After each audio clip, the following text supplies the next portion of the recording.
इफिसियों के पत्री 5वां अध्याय 26 और 27 पद। उसको वचन के द्वारा जल के स्नान से शुद्ध करके पवित्र बनाए, उसको वचन के द्वारा जल के स्नान से शुद्ध करके पवित्र बनाए, और उसे एक ऐसी तेजस्वी कलीसिया बनाकर अपने पास खड़ी करे, उसे एक ऐसी तेजस्वी कलीसिया बनाकर अपने पास खड़ी करे, जिसमें ना कलंक, जिसमें ना कलंक, ना झुर्री, ना जुर्री, ना कोई और ऐसी वस्तु और ना कोई ऐसी वस्तु हो, वरन पवित्र और निर्दोष हो। वो ना जुर्री ना कोई ऐसी वस्तु हो वरन पवित्र और निर्दोष हो। ऐसी कलीसिया परमेश्वर चाहता है। आमीन, हालेलुया। जब ये परमेश्वर ने यह बात मेरे मन में डाला, परमेश्वर चाहता है कि हमें उसके जल से, वचन जो जल है उसे स्नान करके हमें शुद्ध करके पवित्र बनाना चाहता है। वचन एक जल के समान है। जल से हम लोग क्या करते हैं? स्नान करते हैं, हमारी शरीर की अशुद्धता को दूर करते हैं। शरीर में पाई जाने वाली मलिनता और अशुद्धता को दूर करने के लिए हमको क्या करते हैं? जल को इस्तेमाल करते हैं। आप भी इस्तेमाल करते हैं, मैं भी इस्तेमाल करता हूं। हम लोग क्या करते हैं? जल से क्या करते हैं? स्नान करके उससे हमारे शरीर की मलिनता और अशुद्धता को दूर करके स्वच्छ होते हैं। वैसे ही प्रभु परमेश्वर भी चाहता है कलीसिया से कि कलीसिया कैसी होनी चाहिए? उसके वचन के जल के द्वारा क्या हो जाए? स्नान करके शुद्ध हो जाए। आमीन, हालेलुया।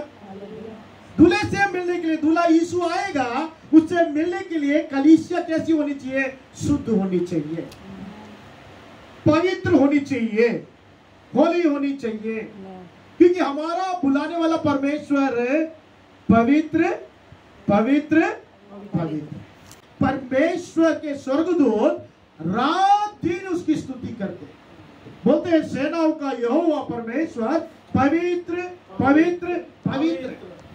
और परमेश्वर चाहता है कि जैसे वो पवित्र है, आप और मैं भी पवित्र बने।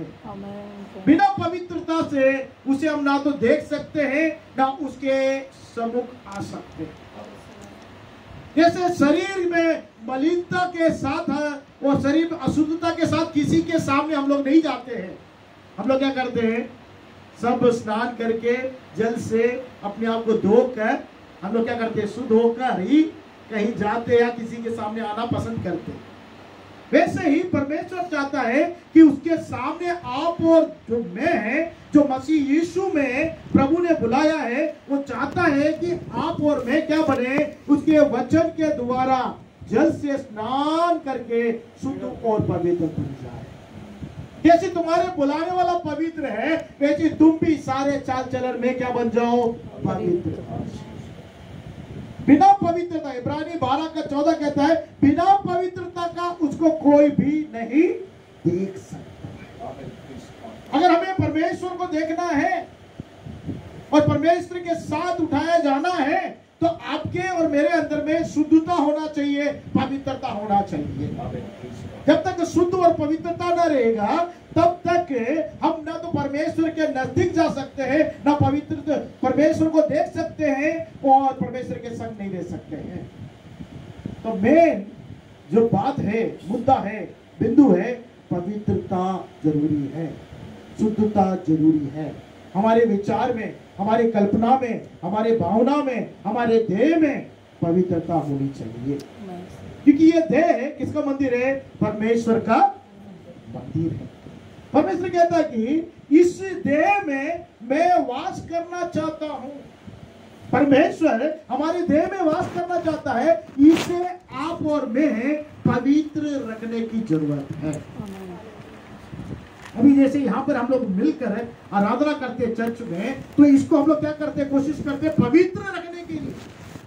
परमेश्वर के मंदिर को क्या करते हैं? पवित्र करने की प्रयास करते हैं, इसे शुद्ध रखने के प्रयास करते हैं, क्योंकि ये परमेश्वर का मंदिर है। वैसे ही हमारा देह भी परमेश्वर का क्या है? मंदिर। इसे हमें क्या करना पड़ेगा? शुद्ध रखना जरूरी है। वो परमेश्वर पवित्र है, वो चाहता है कि आपका देह पवित्र है तभी परमेश्वर की आत्मा, जो पवित्र आत्मा है, आपके अंदर में निवास करेगा। नहीं तो वो कैसे आएगा? बिना पवित्रता के क्या नहीं आएगा? परमेश्वर नहीं आ सकता। इसलिए हमें मन पछताव करना जरूरी है, मन फिराना जरूरी है। अपने पापों का हमें क्या करना जरूरी है? पश्चाताप करना जरूरी है। जाने अनजाने में हमारे से क्या हो जाता है? पाप हो जाता है, अधर्म हो जाता है, बुराई कर देते हैं, खता करते हैं, गलतियां करते हैं, लेकिन हम क्या नहीं कर पाते? पश्चाताप नहीं करेंगे तो उसके नजदीक नहीं जा पाएंगे। तो पश्चाताप करना है, हमारे पापों के लिए पश्चाताप करना जरूरी है। मेरे से गलती हो गया प्रभु, मेरे पापों के लिए पश्चाताप करता हूँ, अधर्म के लिए, बुराई के लिए, खताओं के लिए पश्चाताप करता हूँ, और प्रभु तेरा लहू जो कलवारी क्रूस से बहाया गया है वो उससे मुझे धोकर शुद्ध करिए। तो वो क्या करते हैं? जब पश्चाताप करते हैं तो प्रभु हमें क्या करता है? शुद्ध और पवित्र। तब हम उसके लायक बनते, उसके नजदीक आ सकते। तो उसके नजदीक आने के लिए हमारे अंदर में शुद्धता होना जरूरी है। प्रभु का कलाम कहता है मेरे प्रिय, अगर हम देखेंगे तो प्रभु का वचन पे यहाँ ध्यान दिया गया है कि उसका वचन जल है, उससे स्नान करके आप शुद्ध हो जाओ, पवित्र हो जाओ। तो वचन आपको और मुझको क्या करता है? शुद्ध करता है, पवित्र करता है। तो परमेश्वर का वचन प्रभु अपने दासों को और परमेश्वर अपने भविष्यवक्ता को, और प्रभु क्या करता है? बड़े यत्न से लोगों के पास भेजता है। जितने भी प्रभु के दास हैं और जितने भविष्यवक्ता हैं वो आपके पास कैसे आते हैं? प्रभु उन्हें भेजता है, बड़े यत्न से भेजता है। वो अपने मर्जी से वहां आकर परमेश्वर का संदेश नहीं सुनाते हैं। परमेश्वर उनके मनों में, उस मनों को उभारता है वचन से, मनों में वो वचन डालता है, उससे उभर कर वो क्या करते हैं? परमेश्वर के वचन को अपनी मर्जी से नहीं बोलते हैं। तो वो वचन प्रभु का वचन है, वो वचन आपको क्या करता है? शुद्ध करता है। इब्रानी 4 का अगर 12 अगर हम पढ़ेंगे, इब्रानियों का पत्री अगर हम निकाल लेंगे, वहां पर अगर हम पढ़ेंगे इब्रानी 4 अध्याय का 12वां पद, क्योंकि परमेश्वर का वचन जीवित और प्रबल और हर एक दोधारी तलवार से भी बहुत चौका है। परमेश्वर का वचन क्या है? जीवित है, और क्या लिखा है? प्रबल है, और हर एक दोधारी तलवार से बहुत चौका है, और प्राण और आत्मा को, प्राण और आत्मा को, और गांठ गांठ और गूदे गूदे को, गांठ गांठ और गूदे गूदे को अलग करके आर पार छेदता है, अलग करता है, और क्या करता है? आर पार छेदता है, और मन की भावनाओं और विचारों को जांचता है। मन के विचार और भावना को क्या करता है? वो जांचता है। हमारे मन के विचारों को, भावना को कोई जांचे या ना जांचे, परमेश्वर का वचन जांचता है। हम नहीं जांच पाते हैं। शायद हम अपने पत्नी के साथ रहे, पति के साथ रहे, बच्चों के साथ रहे, उनके मन विचार को हम नहीं जांच पाते। जब तक वो अपने भावनाओं को प्रकट नहीं करेंगे, मुंह से नहीं बोलेंगे, तब तक क्या नहीं कर पाएंगे? हम लोग पहचान नहीं पाएंगे। साथ में जरूर रहते हैं, बच्चों के साथ रहते, पत्नी के साथ रहते, पति के साथ रहते, परिवार के साथ रहते, उनके विचार और भावनाओं को हम नहीं पहचान पाते। जब तक वो एक्सप्रेस नहीं करेंगे, जब तक नहीं बताएंगे आप कैसे हो, मैं कैसे जांच पाएंगे। लेकिन परमेश्वर का वचन क्या है? वो क्या लिखा है यहाँ पर? मन के भावना हो और विचार को क्या करता है? जांचता है। परमेश्वर का वचन जीवित है, प्रभावशाली है, सामर्थी है, हर एक भावना को, विचारों को जांचता है। और इसलिए परमेश्वर के वचन में इतना सामर्थ्य है मेरे प्रियो कि वो शुद्ध भी करता है, आर पार छेद कर क्या करता है? काट कर, जहाँ काटना काटता है, और जहाँ चाटना वो चाटता है, और क्या करता है? हमारे को शुद्ध करता है। तो परमेश्वर का वचन तो इसलिए कलीसिया में बहुत बड़ा मुख्य स्थान दिया गया है। सबसे ज्यादा स्थान है वचन को परमेश्वर ने कलीसिया में स्थापित किया है, मुख्य स्थान दिया गया है, क्योंकि वो क्या करता है? हमें चाटता है, हमें शुद्ध करता है, हमें सुधारता है, हमें शिक्षित करता है, हमें सलाह देता है, हमें सम्मति देता है। और हमें धार्मिकता में बढ़ने में लाभदायक है और हमें सुधारता है, हमें पवित्र करता है। इसलिए मेरे प्रियो, वचन जो है बहुत मुख्य है। जब तक वचन को अगर हम नहीं सुनेंगे तब तक हमारे जीवन में पाए जाने वाला कमियां प्रकट नहीं होगा। वचन सुनना बहुत जरूरी है। कुछ लोग क्या करते हैं, एक कान से वचन सुनते और दूसरे कान से क्या कर देते हैं, वचन छोड़ देते हैं। लेकिन प्रभु ने दो कान इसलिए दिया मेरे प्रियो, दोनों कानों से आप सुने और उसको हृदय में चिंतन करें और अपने जीवन में उसको क्या करो, पालन। इसलिए प्रभु ने दो कान दिया है। हमारा कान खुला होना चाहिए और जो बहरा है उसको क्या नहीं होता है, सुनाई नहीं देता है। इसलिए प्रभु कलीसिया को जब लिखता है रेवलेशन में, प्रकाशित वाक्य में बोल लिखता है, जिसके कान हो वो सुन ले। प्रभु का काम कहता है जिसके कान हो, सबके पास तो कान है, फिर प्रभु क्यों बोल रहा है ऐसे? क्योंकि सुनने का मन नहीं है। सुनने को क्या है, तैयार नहीं। हो सकता आप यहां बैठे लेकिन आपका मन कहीं और चल रहा होगा, आपका वचन के ऊपर में ध्यान नहीं होगा। जब तक हम अच्छे से नहीं सुनेंगे, उसको अच्छे से अपने हृदय में नहीं उतारेंगे, अच्छे से उसको ध्यान नहीं करेंगे, जब तक उसको अच्छे से पालन नहीं करेंगे, वो वचन हमारे लिए लाभदायक नहीं। वो हमें सुधार नहीं सकता, हमें पवित्र नहीं कर सकता, हमको काट चाट नहीं सकता है। लेकिन हम सुनने वाले मात्र नहीं, उस पर अमल कर कर चलने वाला बनना है। हमें हालेलुया। सिद्ध व्यक्ति वही है जो वचन को सुनता है, उसके अनुसार चलता है। प्रभु यीशु मसीह ने एक बहुत बढ़िया दृष्टांत बताया। बीज बोने वाला क्या करने लगा, बीज लेकर चला और बीज बोने के लिए कहां डाल दिया, कुछ पत्थरी जमीन में डाला, वहां पे क्या नहीं आया, बीज उगा नहीं। कुछ झाड़ियों में डाला, वो उगा नहीं। और कुछ चिड़ियों ने आके कुछ बीज को चुप कर दिया। जो अच्छा जमीन में बोया गया वो 100 गुना फल देता है। मेरे प्रिय, तो वचन जब अच्छे भूमि में, तैयार भूमि में बोते हैं तो वो फल देने लगता है। तो परमेश्वर का वचन भी ऐसा ही है। जो चिड़िया आके चुग गए और जो कौवा के चुग गए, वो शैतान को दर्शाता है कि जो वचन हम सुनते हैं और शैतान क्या करता है, हमारे वचनों को चुराता है। प्रभु का कलाम कहता है, यूहन्ना 10:10 कहता है, चोर चोरी करने के लिए, घात करने के लिए, नष्ट करने के लिए आता। आपके जो वचन सुनाए हैं उसको घात करने के लिए आएगा, उसको नष्ट करने के लिए आएगा, उसको चुराने के लिए आएगा। और कुछ लोग संसार की परेशानी, यहां तो अच्छे से वचन सुनते हैं, स्वीकार करते हैं, लेकिन जब परेशानी आने लगती है, वो वचन क्या करने नहीं करता, कार्य नहीं करता, और उसमें क्या हो जाता है, फायदा नहीं होता। परेशानी के कारण वचन को क्या कहा जाते हैं। तो मेरे प्रियो, हमारा भूमि जो हृदय है, जो बोए जाने वाला हृदय है, इसको हमें तैयार करने की जरूरत है।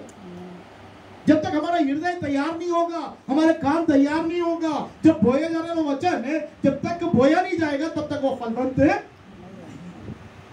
इसलिए आपको भी तैयारी करना जरूरी है, आपको भी प्रार्थना करना है। प्रभु के दास लोग तो प्रार्थना करते हैं कि प्रभु कान खोल दे, हृदय तैयार कर दे, लेकिन आपको भी तैयारी के लिए प्रार्थना करना है, बोलना है कि प्रभु मेरे कानों को खोल दे, जो वचन मैं सुन रहा हूं वो मेरे हृदय में, हृदय को तैयार कर इसमें बोया जाए कि 100 गुना आपके लिए फलवंत जीवन दे सके। मैं अपने लिए, अपने परिवार के लिए, समुदाय के लिए, देश के लिए, कलीसिया के लिए, जो वचन मेरे लिए, मेरे पास आ रहा है, उसके द्वारा मैं आशीषित हो सकूं। ये प्रार्थना आपको भी करना है। प्रभु के दास तो सब करते हैं, आपको भी तैयारी करना है, तब ही वो वचन कार्य करता है। आगे हम जब देखते हैं तो वचन जो है कार्य करता है। मेरे प्रिय, यहाँ पे अगर हम देखेंगे, यूहन्ना, अगर हम निकालेंगे यूहन्ना रचित सुसमाचार 15वां अध्याय है और 3रा पद, प्रभु यीशु मसीह वहां कहते हैं, क्या कहता है, पढ़ेंगे हम 15:3। तुम तो उस वचन के कारण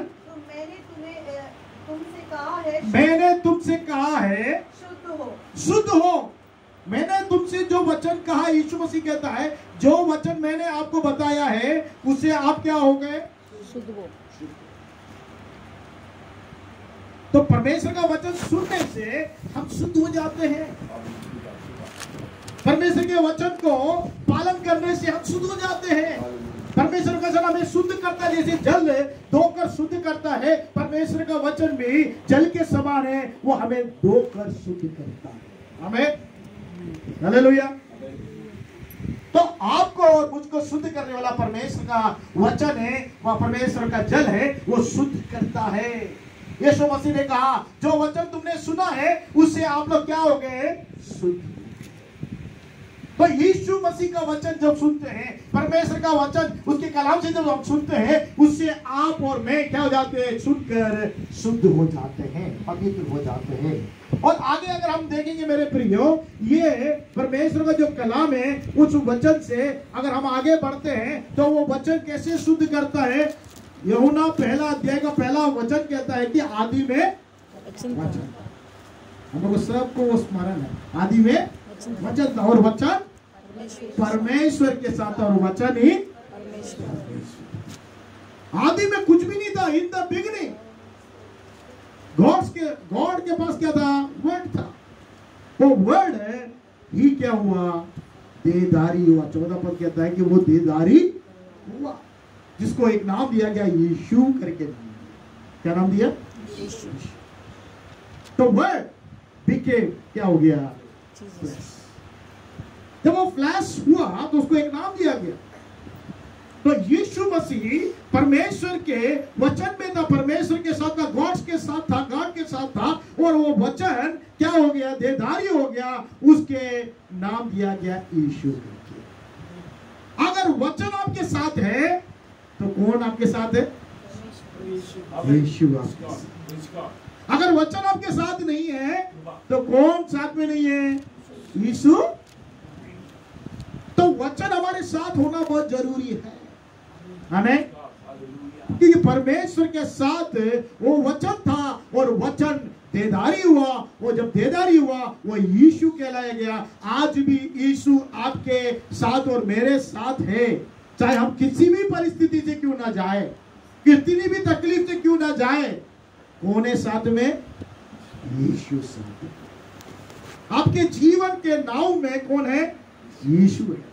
तूफान आ सकता है, कष्ट आ सकता है, तकलीफें आ सकती है, लेकिन यीशु आपके हर एक परिस्थिति में, हो सकता है बीमारी हो, तकलीफ हो, कष्ट हो, उदारी हो, क्लेश हो, पीड़ित हो रहे हो, कैसी भी परिस्थिति में हो, अगर वचन आपके साथ है, यीशु आपके साथ है। 100% गारंटी प्रभु का वचन कहता है।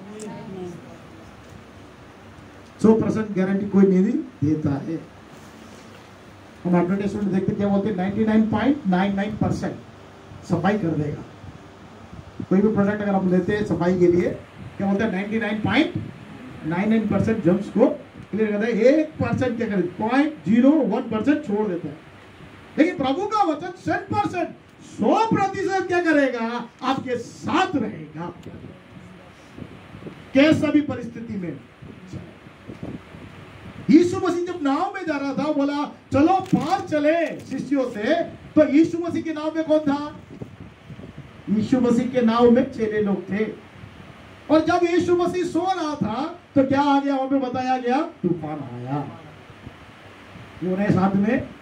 वो भूल गए कि कौन साथ में? स्वर्ग और पृथ्वी का अधिकारी यीशु साथ में है। कभी कभी यीशु हमारे साथ रहता है। जब परिस्थिति विपरीत हो जाती है तो हम लोग क्या सोचते हैं? क्या यीशु मसीह हमारे साथ है? ऐसे हम लोग के अंदर में क्या आने लगता है? विचार आने लगता है। लेकिन यीशु मसीह आपके जीवन के नैया में है, नाव में है, आपके लाइफ में है, क्योंकि वचन आपके पास है, यीशु आपके साथ है। कैसी भी परिस्थिति से आपको गुजरना पड़े, कितना भी तकलीफ हो, कष्ट हो, क्लेश हो, बीमारी हो, पीड़ित हुए हो, लेकिन यीशु मसीह कभी आपको नहीं छोड़ेगा। यूसुफ को जेल खाने में डाला गया, लेकिन यहोवा परमेश्वर उसके संग। कहां पे? जेल खाने में भी यूसुफ के साथ कौन है? परमेश्वर।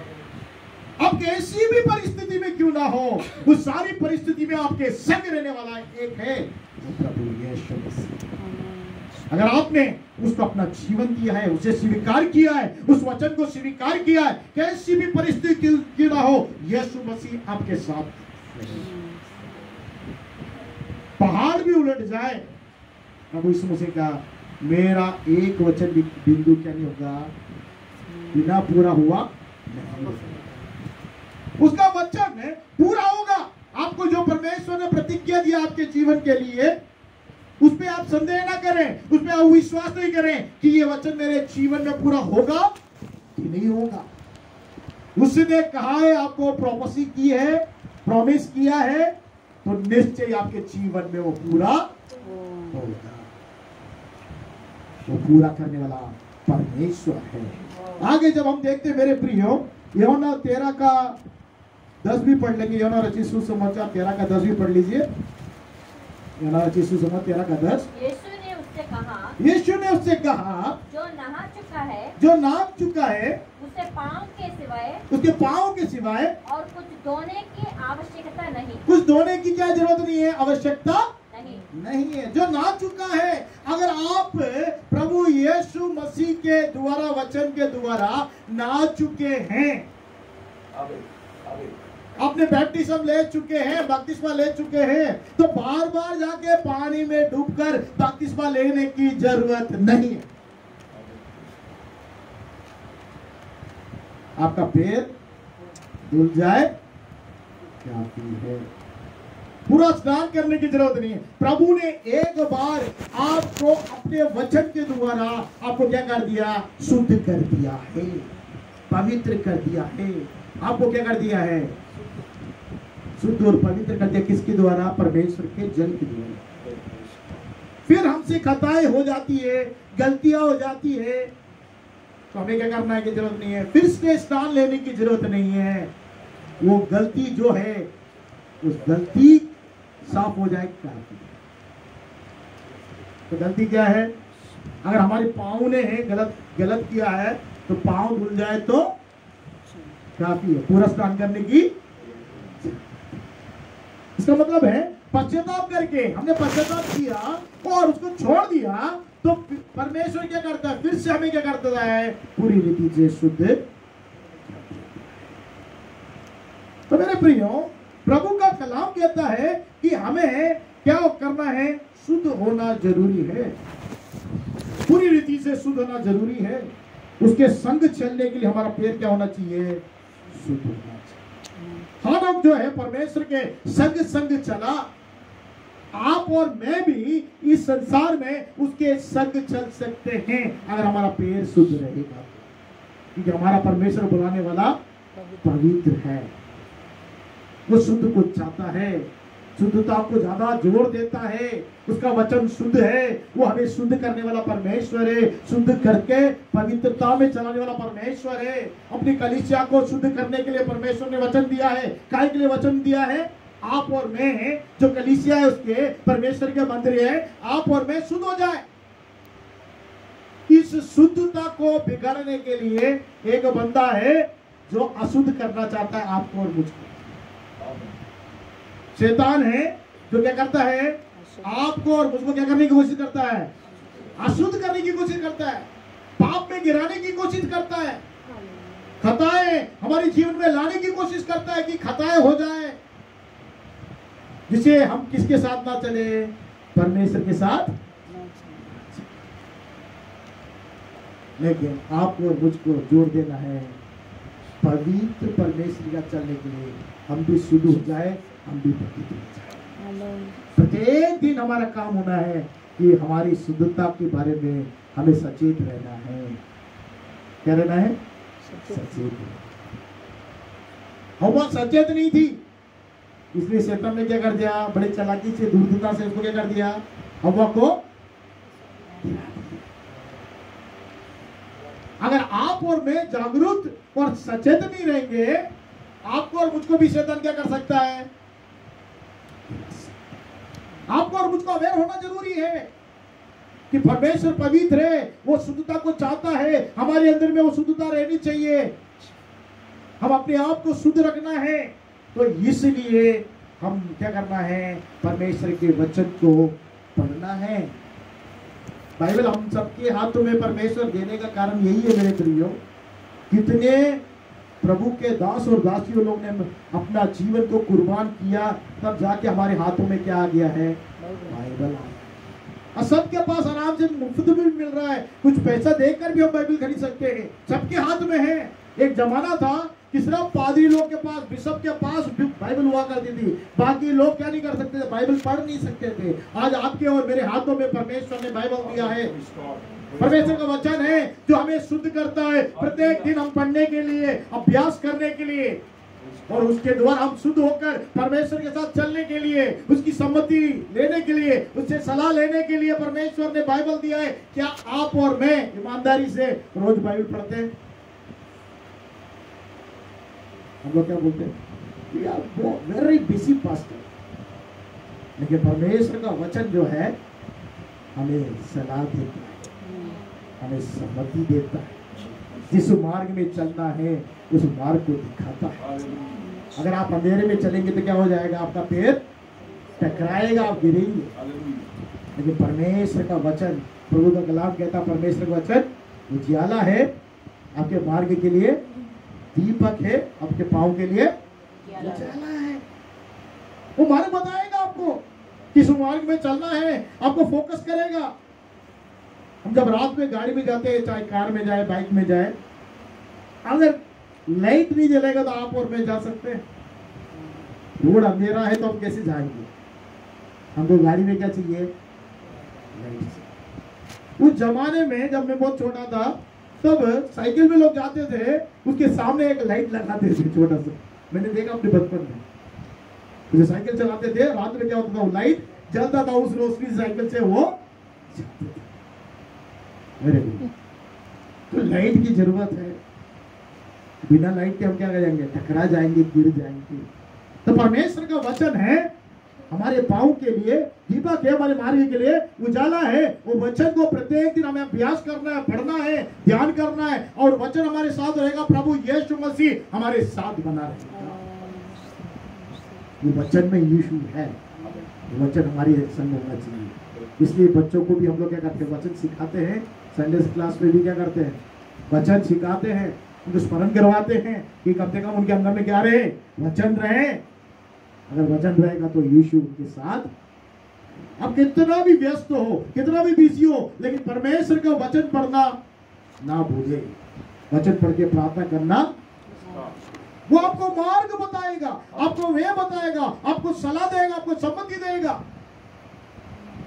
उस मार्ग में आप चल सकेंगे। आगे हम देखेंगे यूहन्ना रचित सुसमाचार 3 अध्याय 5वां पद, अगर आप पढ़ लेंगे 3 अध्याय 5वां पद। यीशु ने उत्तर दिया, मैं तुझसे सच सच कहता हूँ, जब तक कोई मनुष्य जल और आत्मा से ना जन्मे तो वह परमेश्वर के राज्य में प्रवेश नहीं कर सकता। परमेश्वर के राज्य में क्या नहीं कर सकता, प्रवेश नहीं कर सकता। यीशु मसीह कह रहा है, निकोदेमुस को कह रहा है कि जब तक एक मनुष्य क्या नहीं हो जाए, जल और आत्मा से ना जन्मे। तो आपको जल से भी जन्म लेना है, आत्मा से भी जन्म लेना है। तो परमेश्वर के वचन से भी जन्म लेना है, पवित्र आत्मा से भी जन्म लेना है, तभी आप परमेश्वर के राज्य में प्रवेश करेंगे। जल से भी जन्म लेना चाहिए। जल क्या क्या बताया गया है, परमेश्वर का वचन। पानी में तो हम लोग बपतिस्मा ले लेते हैं, पादरी साहब से बोलेंगे पादरी साहब मुझे बैप्टिज्म कर दो, तुम लोग क्या कर देंगे, पादरी साहब लोग बराबर कलीसिया आ रहा है बच्चा, चलो इसको क्या कर दे, बैप्टिज्म। लेकिन क्या वचन रूपी जो जल है, इससे आपका जन्म हुआ है? वचन रूपी जो जल है, उससे प्रत्येक दिन आप और मैं क्या करना है, शुद्ध होना है, पवित्र होना है। प्रत्येक दिन उससे बैप्टाइज होते जाना है। और साथ में पवित्र आत्मा, जो आत्मा से भी आप और मैं जन्म लेते जाना, प्रत्येक दिन पवित्र आत्मा में बढ़ते जाना है। पवित्र आत्मा में जैसे बढ़ते हैं, हम लोग सोचते हैं कि वरदान हमको बहुत मिलता है, ऐसे ही प्रत्येक दिन जल में भी प्रेरे हम लोग क्या होना है, शुद्ध होते जाना है। प्रभु का कलाम कहता है, अगर पढ़िए प्रकाशित वाक्य 22वां अध्याय का 11 पद पढ़ी कोई जन, प्रकाशित वाक्य 22 का 11। जो अन्याय करता है वो अन्याय करता रहे। प्रभु का कलाम क्या कह रहा है? आप लोग सोचते हो कि मैं दाएं देखो तो अन्याय चल रहा है, बाएं देखो तो अन्याय चल रहा है, आगे देखो तो अन्याय चल रहा है, पीछे मुड़ो तो अन्याय चल रहा है। जहां देखो क्या हो रहा है? अन्याय हो रहा है। लेकिन प्रभु का कलाम कहता है, जो अन्याय कर रहा है उसको अन्याय करते रहने दीजिए। आगे बढ़िए।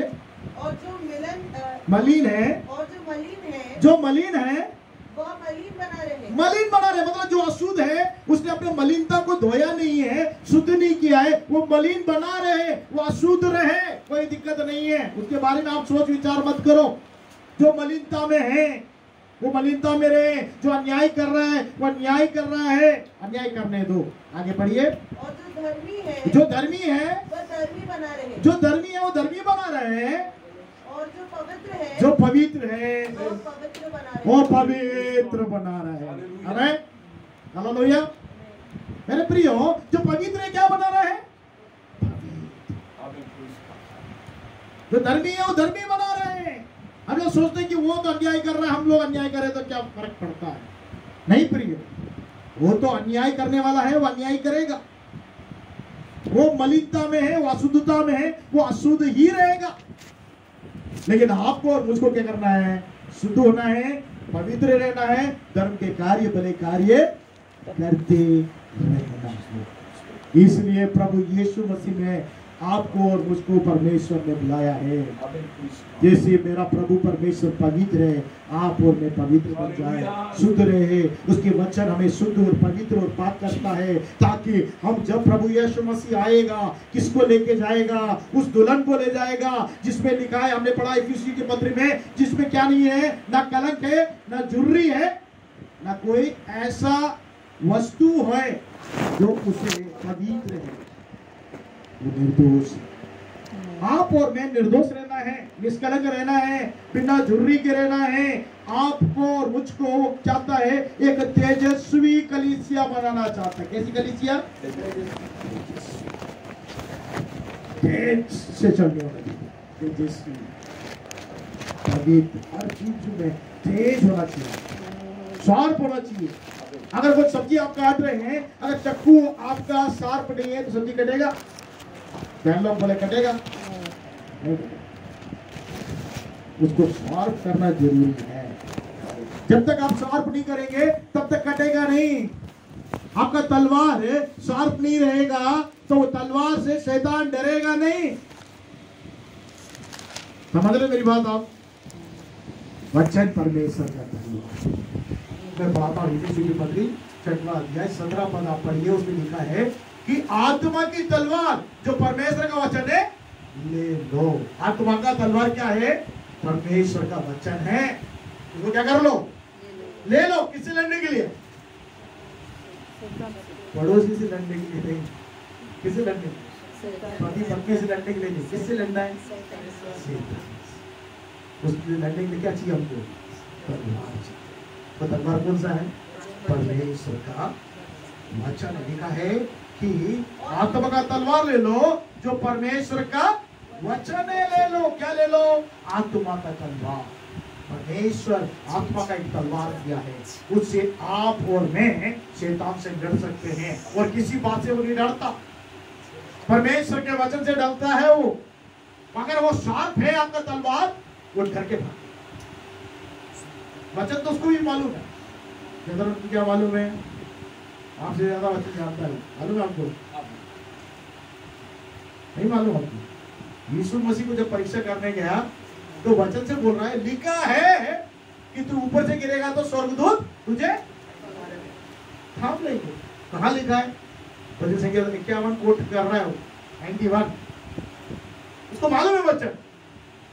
लेकिन यीशु मसीह ने भी लिखा है कि तू परमेश्वर क्या नहीं करना है, परीक्षा।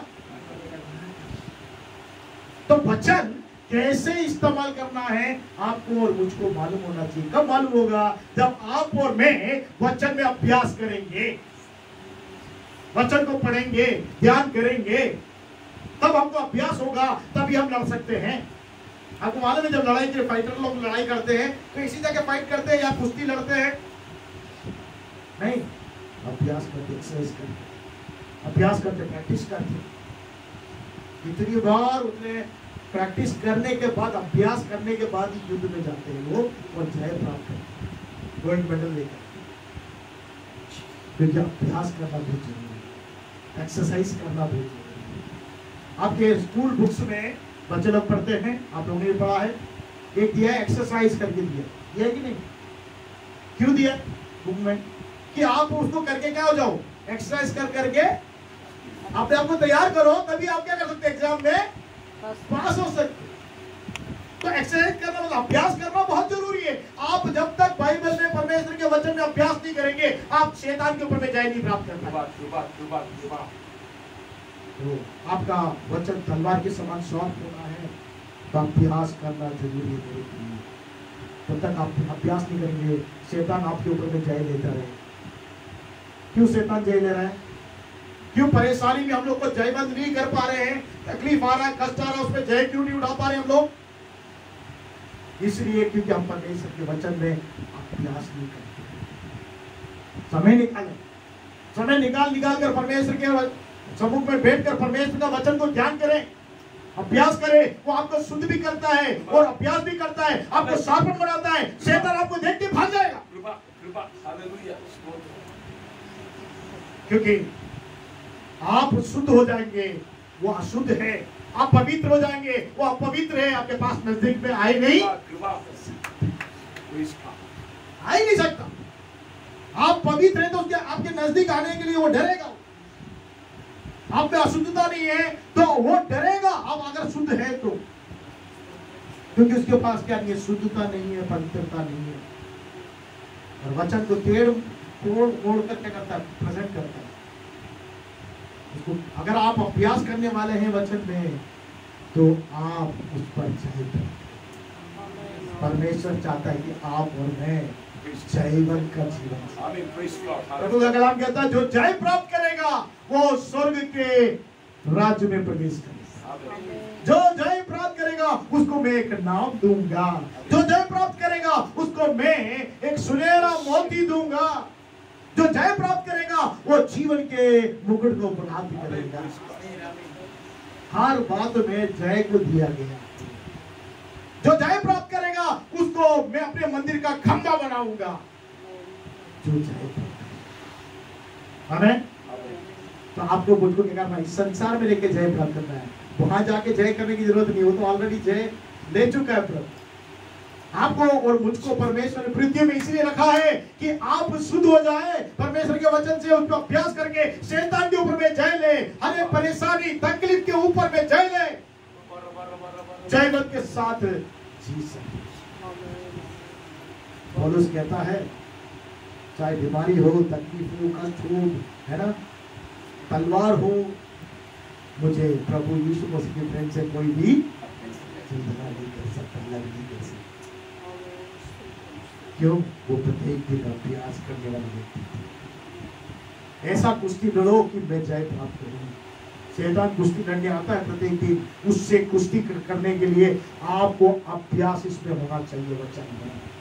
तो निश्चय जय आपका है। तो परमेश्वर चाहता है आप जयवंत होकर और परमेश्वर के एक दुल्हन के समान निष्कलंक, निर्दोष, बिना झुर्री के, बिना कलंक के आप पवित्र होकर उससे मिल सके। इसलिए प्रभु ने वचन दिया है, उस वचन हमें शुद्ध करता है, पवित्र करता है।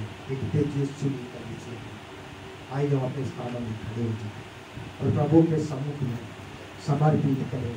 प्रभु आप चाहते हैं कि मैं आपका, आपकी कलीसिया हो, आपका कलीसिया एक दुल्हन के समान निर्दोष, निष्कलंक, बिना झुर्रियों के, बिना कलंक के मैं आपके सम्मुख में शुद्धता से, पवित्रता से खड़े हो सकूं। मेरी खता को क्षमा करना, मैं पश्चाताप करता हूं। मैं प्रभु तेरे वचन को नहीं पढ़ना भी एक पाप है। अगर मैं वचन नहीं पढ़ता हूं तो शैतान मुझे बहुत आसानी से मुझे गिरा सकता है। मुझे अभ्यास, प्रभु तेरे वचन का अभ्यास करना है, तेरे वचन को पढ़ना है, उसे ध्यान देना है। वो वचन, आपका जो वचन है, वो वचन मुझे शुद्ध और पवित्र और पाक करता है, मुझे निर्दोष और निष्कलंक बनाता है, मुझे बिना झुर्रियों का खड़ा करता है, एक दुल्हन के समान। राइट ग्रुप से मिलने के लिए दुल्हन कितनी तैयारी करती है। एस्तर की किताब में हम पढ़ते हैं, एस्तर राजा से मिलने से पहले उसको कितना तैयारी किया गया। एक दुल्हन तैयार होना बहुत जरूरी है। परमेश्वर ने कलीसिया को इसलिए रखा है, एक दुल्हन कलीसिया के रूप में बनी। इसलिए प्रभु ने वचन दिया है, जल दिया है, आत्मा दिया है। जब तक जल और आत्मा से हम जन्म नहीं लेंगे, परमेश्वर के राज्य में प्रवेश नहीं कर पाएंगे। उसे कहना, प्रभु तेरे जल से मुझे जन्म लेने दे, तेरे आत्मा से मुझे जन्म लेने दे, ताकि परमेश्वर तेरे राज्य में मैं प्रवेश कर सकूं। निर्दोषपन मेरे अंदर होना चाहिए, कोई पाप मेरे अंदर में नहीं होना चाहिए, कोई अधर्म मेरे अंदर में नहीं होना चाहिए। मुझे शुद्ध और पवित्र और पाक कर, ताकि एक दुल्हन कलीसिया के रूप में खड़े हो सकूं। यीशु का आप और मैं दुल्हन है, तैयारी करना है। लोग तैयार होना चाहते हैं कि मैं यीशु का दुल्हन बनना चाहती हूँ, दुल्हन बनना चाहता हूँ। मैं समर्पित करता हूँ, अपने हाथों को अपने सिरों पर रखता हूँ। प्रभु जी, फिर से लेकर पाऊँ तक मुझे शुद्ध और पवित्र कर। तेरा जल मुझे शुद्ध और पवित्र करता है। तेरा जल है प्रभु, तेरा वचन मुझे शुद्ध और पवित्र और पाक करता है, निर्दोष और निष्कलंक बनाता है, और बिना झुर्रियों का मुझे खड़ा करता है। मुझे एक दुल्हन के रूप में तैयार कर दूल्हे यीशु से मिलने के लिए मुझे खड़ा करता है।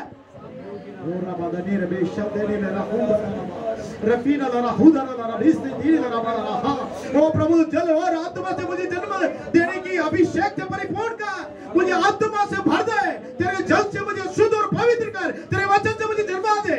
ओ प्रभु से बात करे, प्रभु से बात करे, प्रभु से बात करे। प्रभु आज आपको अपने जल रूपी वचन से शुद्ध करेगा और अपनी आत्मा की भरपूरी से परिपूर्ण और परिपक्व करेगा, और आपको आत्मा से परिपूर्ण करके आपको एक नया अभिषेक देगा। प्रभु से प्रार्थना करें, प्रभु से प्रार्थना करें। आपका वक्त है, आपका वक्त है, ये आपका वक्त है, ये आपका वक्त है। प्रभु से बोले, प्रभु राइट नाउ। ओ प्रभु जी, ये शरीर परमेश्वर का मंदिर है, ये परमेश्वर का मंदिर है। ये शरीर, इसे शुद्ध और पवित्र और पाक कर, इसे शुद्ध कर, इसे पवित्र कर। तेरा वचन पवित्र करता है, निर्दोष और निष्पाप बनाता है, एक दुल्हन के रूप में बनाता है। मुझे जल से और पवित्र आत्मा के अभिषेक से भर दे, मैं जन्म लेना है।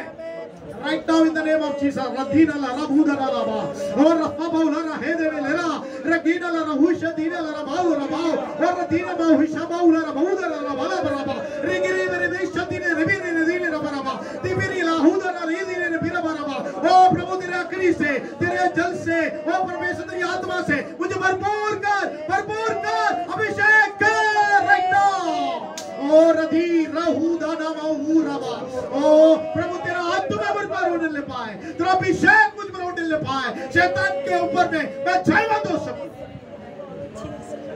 तूने ऐसे किया था, ताली बजाकर परमेश्वर प्रभु जी धन्यवाद करते हैं तेरे कलाम के लिए, तेरे वचन के लिए। प्रभु तो चाहता है कि हम वचन रूपी जल से शुद्ध होकर पवित्र और पाक बने, निर्दोष निष्कलंक, बिना झुर्री के, बिना कलंक के, पवित्रता से एक दुल्हन कलीसिया के रूप में, एक तेजस्वी कलीसिया के रूप में खड़े होकर प्रभु के आगमन में, उसके सम्मुख में खड़े होने के योग्य हमें बना। तेरे दास के ऊपर में, उनके परिवार के ऊपर में, उनकी सेवा के ऊपर में, आए हुए तेरे प्रिय जनों के ऊपर में तेरा अनुग्रह रहने पाए, ताकि हम एक तेजस्वी कलीसिया, एक दुल्हन कलीसिया बन सके, तेरे आगमन के लिए तैयार हो सके। दयावंत पर तेरे दया के हाथ में समर्पित हो, यीशु के नाम से मांगते हैं, सुनो कहते पिता।